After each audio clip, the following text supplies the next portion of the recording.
වතුර බහලා ගියා නම් ගෙදර යන්න කලින් මෙන්න මේ ටික අපි බලමු. මෙන්න මේ ටික කරගන්න බලන්න මොනවද කරන්න ඕනේ කියලා අපි කල්පනා කරලා බලමු. මූලිකම දේ යනකොට ගෙදර සම්පූර්ණයෙන්ම දැන් ඉලෙක්ට්‍රිසිටි මේන් ස්විච් එක ඔෆ් කරගන්න ඕනේ.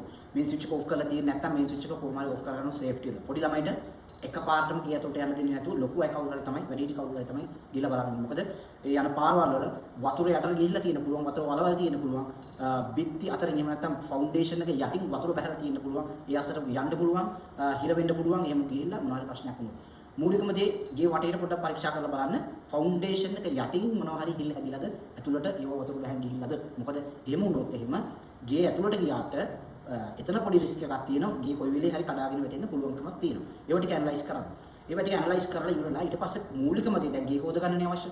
ගේ හොද ගන්න නම් මූලිකම පළවෙනිට ඔයගොල්ලන්ට කරන්න පුළුවන් ඔයගොල්ලන් ලිඳක් තියෙනවා නම් ගෙදර ලිඳක් තියෙන ගෙදරක් නම් ලිඳ මුලින්ම ඉහ ගන්න. ලිඳ මුලින්ම ඉහගෙන ඊට පස්සේ ඒ කියන හොඳ වතුර වලින් තමයි මේ ගේ හොදන්න ඕනේ. ඒ වතුර පළවෙනි සැරේ ඉහන ලිඳේ වතුර වලින් බොන්න යන්න එපා. ඊට පස්සේ එන වතුර වලින් එතකන් ඔයගොල්ලන්ට ගම් වතුර ආධාර එහෙම ලැබෙන්න සිද්ධ වෙනවා ඇති. ඒව හරහා පොඩ්ඩක් බොන එක කොයි විදිහට හරි කරගන්න. අරක පාවිච්චි කරන්න ලිඳේ එන වතුර පළවෙනිට එන වතුර ඉස්සර පස්සේ එන වතුර සම්පූර්ණ ගේ සුද්ධ කරගන්න.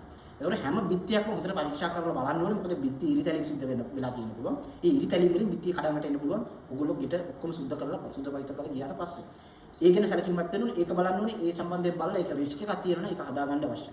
ඒක හදාගන්නත් මුලින්ම ඔයගොල්ලෝ ගේ හොඳට ක්ලීන් කරලා තියාගන්න. පුළුවන්කමක් තියෙනවා නම් නිකන් වතුරින් හොදන්න නැතුව හොඳ සැනිටයිසර් පාවිච්චි කරලා ඒව දාලා පුළුවන් ගේ ක්ලීන් කරගන්න හැම බිත්තියක්ම ක්ලීන් කරනකොට. මූලිකවම ඔයගොල්ලන්ට මම කිව්වා වගේ ස්විච් බෝඩ් එක ප්ලග් බේස් එකෙන් හොඳට හිර වෙලා තියෙන පුළුවන් පස් වලින් අර ඉන්නේ. ඉලෙක්ට්‍රීෂියන් කෙනෙක් ඉන්නවා නම් ඒක ඒ ඉලෙක්ට්‍රීෂියන් කෙනෙකුට බාර දෙලා වැඩේ කරගන්න සිද්ධ වෙනවා. ඔයගොල්ලෝ අත ගහන්න යන්න එපා. මොකද ඒක හරි රිස්කි වැඩක්. ගම් වතුරේ නෙමෙයි ඊට පස්සේ ඔයගොල්ලෝ අනතුරු වෙන්නේ ඉලෙක්ට්‍රිසිටි වැදිලා ඒ වගේ මොනවා හරි ප්‍රශ්න වෙනවා. මං කිව්වා වගේ මුලින්ම ගේ වටේ ගිහිල්ලා හොඳට පරීක්ෂා කරන්න. සත්තු ඉන්න පුළුවන්. ගේ ඇතුළෙත් සත්තු ඉන්න පුළුවන්. ගේ ඇතුළට යන්න කලින් බොහොම පරිස්සමින් යන්න ඕන. පොඩි ළමයි ඉස්සරහට යන්නේ නැතුව. ගෝනුස්සෝ ඒ වගේම නයි ඒ වගේම ඔයගොල්ලෝ ගෙදර තියෙන්නේ ගඟක් ළඟ නම් ප්‍රධාන ගඟක් ළඟ නම් ඒ ගඟේ කිඹුල්ලෝ හිටියනම් අනිවාර්යෙන්ම සමහරලාට ඔයගොල්ලෝගේ වත්තේ ඒ කිඹුල්ලෝ ඇවිල්ලා ඉන්න පුළුවන්. ඒක ලොකු රිස්ක් එකක්. පේන්නේ නැති වෙන්න පුළුවන්, මඩ ගොඩේ හැංගිලා තියෙන්න පුළුවන්. ඒ නිසා හොඳට විමසිල්ලෙන් වටපිට බලලා ගේ ඇතුලේ වුණත් ඉන්න පුළුවන් කිඹුල්ලෝ. හරි? ඒ නිසා ඒක එහෙම වෙන්නේ නැහැ කියලා හිතන්න එපා. එහෙම වෙන්න පුළුවන්. එහෙම වුණොත් ඒක ලොකු ප්‍රශ්නයක්. ඒ නිසා ඒක බලා ගන්න ඕනේ.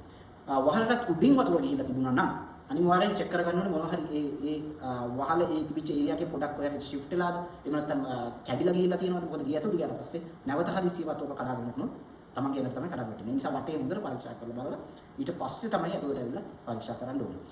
ගෙට ඒ බඩු වලට ඉන්ෂුරන්ස් එකක් දාලා තියෙනවා නම් මෙන්න මේ වෙලාව වැදගත් වෙනවා. ක්ලීන් කරන්න කලින් ඔයාගේ ස්මාර්ට්ෆෝන් එක හරි මොකක් කර දෙයකින් ඔයා ෆොටෝස් ගාලා එකතු කරලා තියාගන්න. හැමතැනම වහලේ ෆොටෝස් කැඩිච්ච තැන්වල මොකද ඉන්ෂුරන්ස් එකේ ක්ලේම් කරන්නේ මොකද අනිවාර්යෙන් ඔයගොල්ලන්ට ප්‍රූෆ් විදියට මෙන්න මේ ෆොටෝස් ඉදිරිපත් කරන්න පුළුවන්. අනිවාර්යෙන් ඒගොල්ලෝ දන්නවා. නමුත් ඒගොල්ලන්ට ප්‍රූෆ් ඕනේ. අනිවාර්යෙන් ඔයගොල්ලන්ට සල්ලි කීයක් හරි දෙන්න නම් ප්‍රූෆ් අවශ්‍යයි. ඉන්ෂුරන්ස් දාලා තිබුණ නැත්නම් ඒක කරන්න විදියක් නැහැ. අනිත් දේ තමයි ඉතල තියෙන මෙට්ට කොට ගන්න දෙයක් නැති වෙලා තියෙන පුළුවන් නේ. ඒවා ඉතින් පාවිච්චි කරන්න බෑ. පාවිච්චි කරන්න පුළුවන් මට්ටමක තියෙනවා නම් හොඳට අවුල දාලා වෙලගෙන ඒවා පාවිච්චි කරන්න වෙන හොඳට හොදලා හැබැයි ගන්න වෙන්නේ. ඉතින් පුටු අරමිය තියෙනවා නම් ඒක ගන්න පුළුවන් තත්ත්වයක තියෙන වෙන්න පුළුවන්. ඒවා හොඳට හොදලා අවුව වේලගෙන තමයි හෙට ගන්න ඕනේ. ඉතින් මෙන්න මේ කාරණා ටික හොඳට මතක තියාගන්න ගේකට යන්න කලින් මොකද ඒක ඉතාල වැදගත් වෙන්න පුළුවන්. එහෙනම් ජය වේවා හැමෝටම අපි නැවත වීඩියෝ එකකින් නැවත හම්බෙමු. මම කැනඩාවේ ෆෙඩරික්ටන් සිටි එකේ ඉඳන් ලලිත් පුරවල.